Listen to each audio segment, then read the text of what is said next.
පමාදං අප්පමාදීන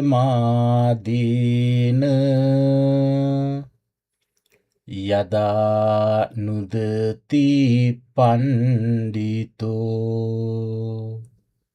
පඤ්ඤාපාසාද මාරුයිහ අසෝකෝ සෝකිනින් පජං පබ්බතට්ඨෝව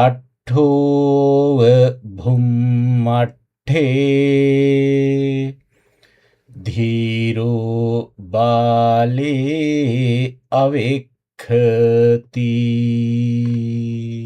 කම්මැලිකම එහෙමත් නැතිනම් ප්‍රමාදය දුරු කරන්නේ අප්‍රමාදය නැතිනම් සිහිය නැමැති ආයුධයෙන්. ඒක හරියට ප්‍රඥාව නැමැති උස්මාලිගාවට නැගගන්නවා හා සමානයි.